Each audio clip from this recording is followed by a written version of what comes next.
बाघों की बढ़ती संख्या को लेकर केंद्र राज्यों की सरकारें व वन्यजीव प्रेमी भले ही खुश होते हों, लेकिन चिंताजनक तथ्य यह है कि न केवल बाघ बल्कि लंबे समय से अन्य वन्यजीवों पर भी शिकारियों व वन्यजीव अंगों के तस्करों ने निगाहें लगा रखी है। वन्यजीव संरक्षण के तमाम प्रयासों के बावजूद अभयारण्यों में शिकारी बेखौफ होकर जिस तरह शिकार में जुटे हैं, खतरे की घंटी है, वह भी ऐसे दौर में जब इंसान खुद ही वन्य जीवों के घरों को उजाड़ने में जुटा है। हालत ये है कि जंगल छोटे पड़ने लगे हैं और शिकारियों के नापाक मंसूबे बढ़े।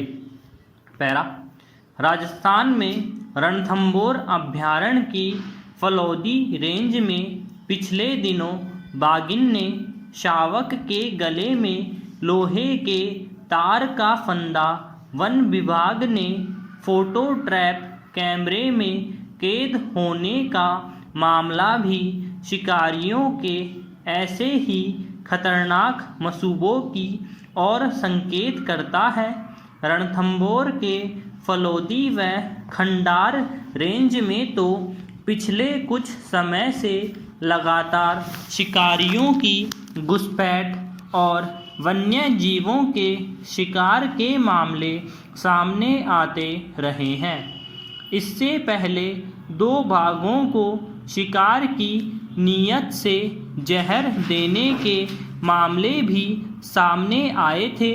यह विडंबना ही है कि वन्य जीवों के शिकार को रोकने के इंतज़ाम करने की बजाय जिम्मेदार लोग ऐसी घटनाओं में भी लीपापोती में जुट जाते हैं।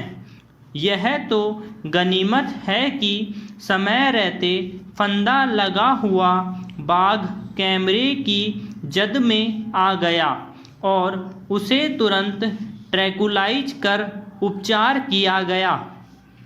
वन्य जीवों पर मंडरा रहे इस खतरे की बड़ी वजह यह है कि करोड़ों रुपए वन्यजीव संरक्षण के नाम पर खर्च करने के बावजूद शिकार की रोकथाम के पुख्ता इंतजाम नहीं हो पा रहे हैं। रणथंभौर ही नहीं बल्कि देश भर के टाइगर रिजर्व में जहाँ जहाँ बाघों का कुनबा बड़ा है, वहाँ वहाँ बाघों की निगरानी, विस्थापन व पुनर्वास और शिकार होने से रोकने की बड़ी चुनौतियाँ सामने आ रही है।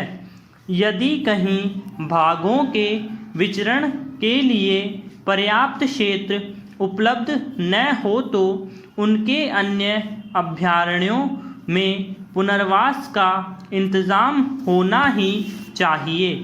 वन्य जीवों पर नज़र रखने के लिए सर्विलांस सिस्टम की खामियों का फ़ायदा शिकारी उठाते रहे हैं।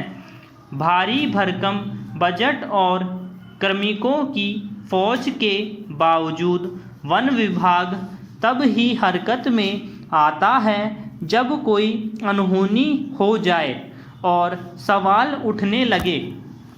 सवाल यह भी है कि आखिर क्यों भूखे प्यासे वन्य जीवों को आए दिन आबादी क्षेत्रों में आना पड़ता है।